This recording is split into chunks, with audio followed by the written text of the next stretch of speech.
Hello and welcome to my channel. This is Kathy's Corner, Seed in the Sand, and this is chapter 4 of Healing Waters Down by the River.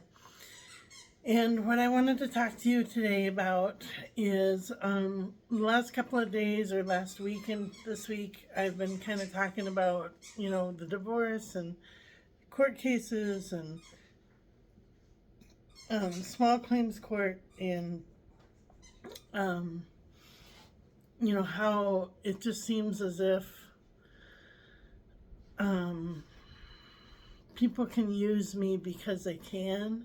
I don't know if you've ever felt like that, like you've been taken advantage of because they can, because they have the opportunity to do so.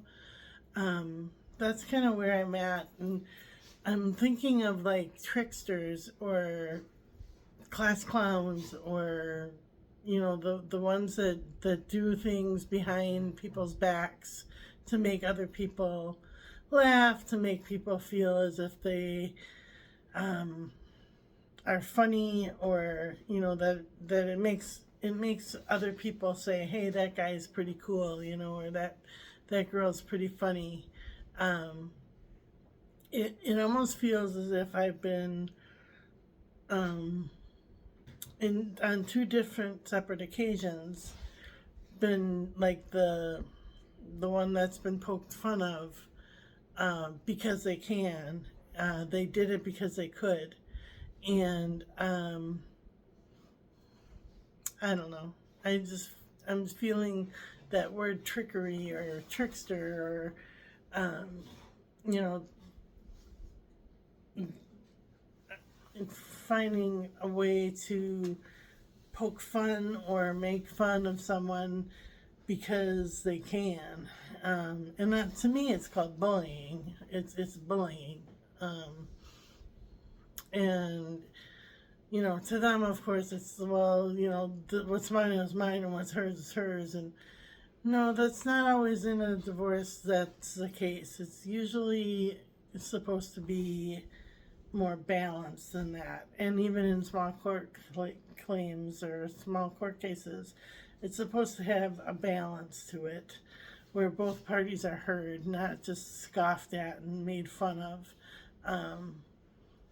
And I'm just tired. I think yesterday I was at a tired level of not a physical tired, but an emotionally drained tired. You just can't keep doing this anymore. And so I slept most of the day and feel better today, but I kind of woke up saying, um, things are going to hit the fan. Things are going to show their ugly face. There's always going to be a yin and a yang, a right and a wrong, a black and a white, a good and an evil. And I just read something that said, it was with Albert Einstein, that said, a professor had said, evil doesn't exist. And he said, it doesn't exist. It's just the opposite of light, or the opposite of good, or the opposite of heat. Like cold is the opposite of heat. So are you saying that cold isn't real? Or darkness is the opposite of light? It's just the absence of light. And cold is just the absence of heat. And so evil is kind of the absence of God. And that's what this professor and Albert Einstein were discussing. And I feel as if this case that I'm in is kind of the same thing, where it's like balance or good or equality does exist.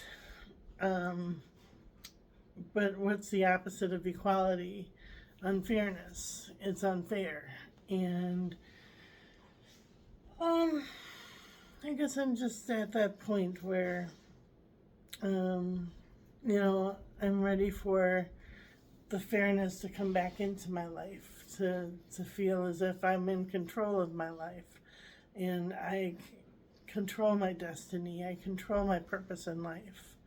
I'm ready to feel as if I'm prepared for God's presence in my life.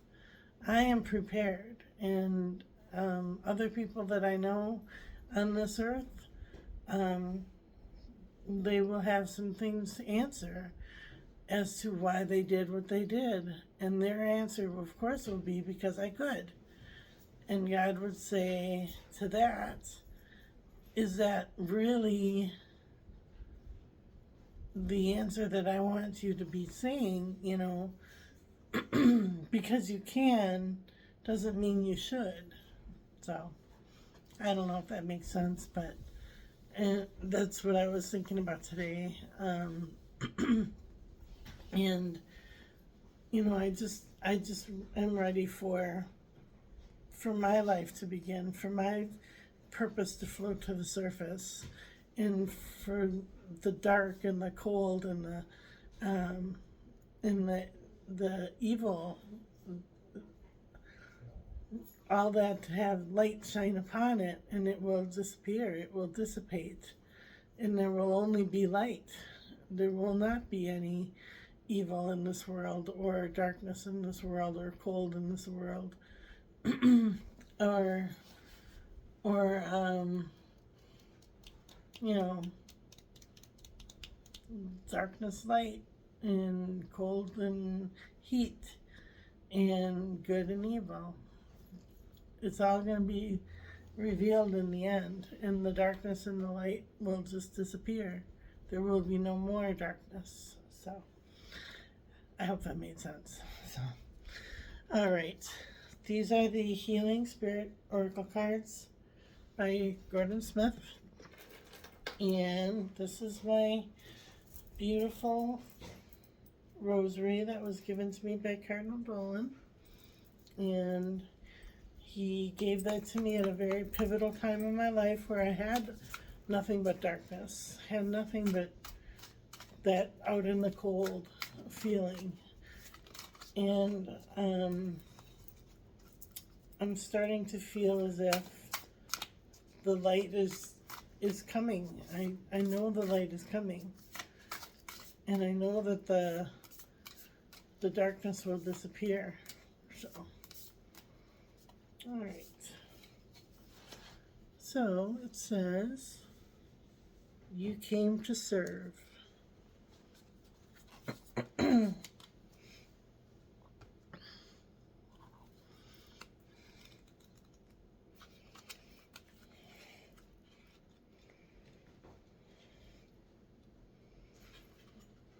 In your life, you have come through dark times and have experienced enough to be able to choose whether to offer your gift to others.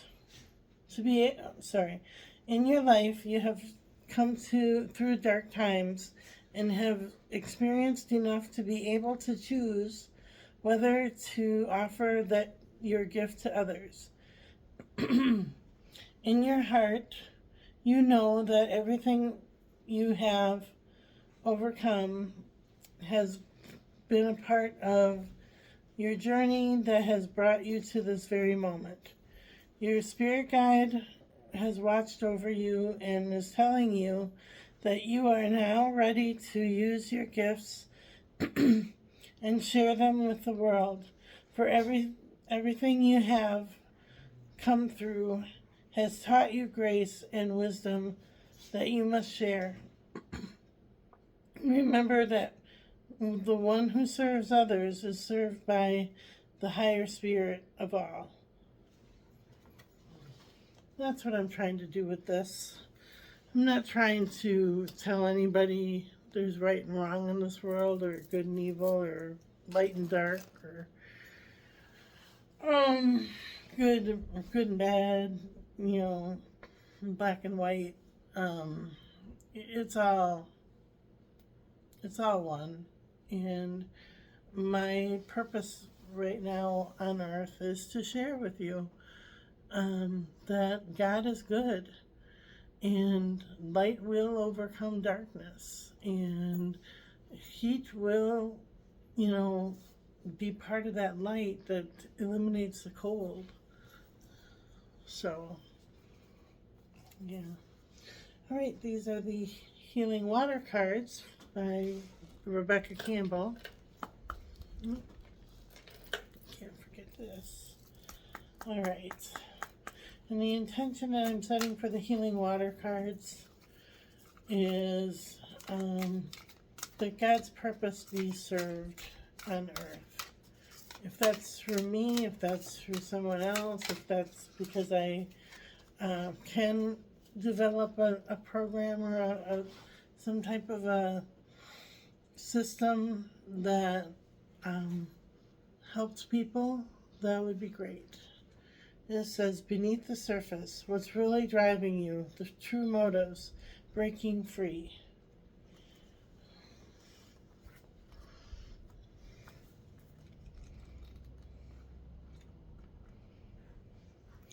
Often when things we think we want are not what we really want deep down, sometimes we go after them because the world has told us that we should do certain things or be a certain way, and we don't realize there is a choice. Sometimes we're driven by the need to give up, be approved of, or fit in. Sometimes we do things just because we always have done them, and we can't even see out of the box that's containing us. Sometimes what we're chasing is really chasing us.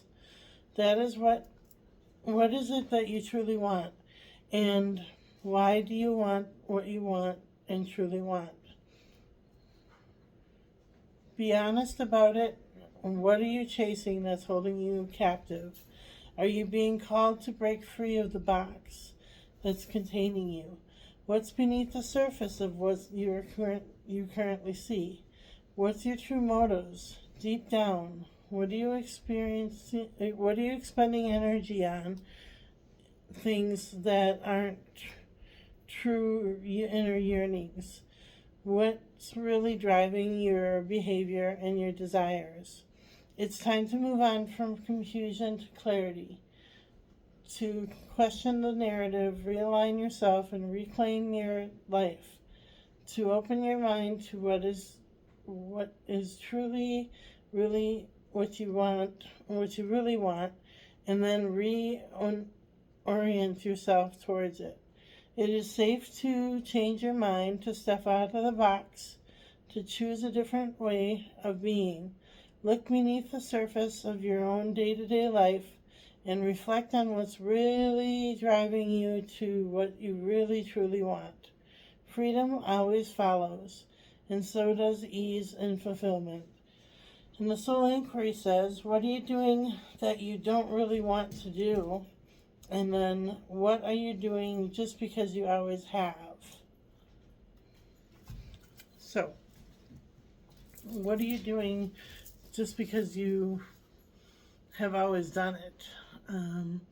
And what do you do? What do you have that is just that mundane thing that you don't really truly want?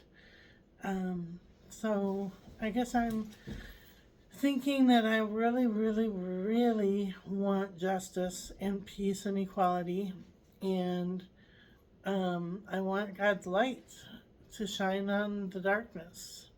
I want to be God's light to shine through the darkness. Uh-oh, here she comes. Better end this now. All right, have a good day, everybody.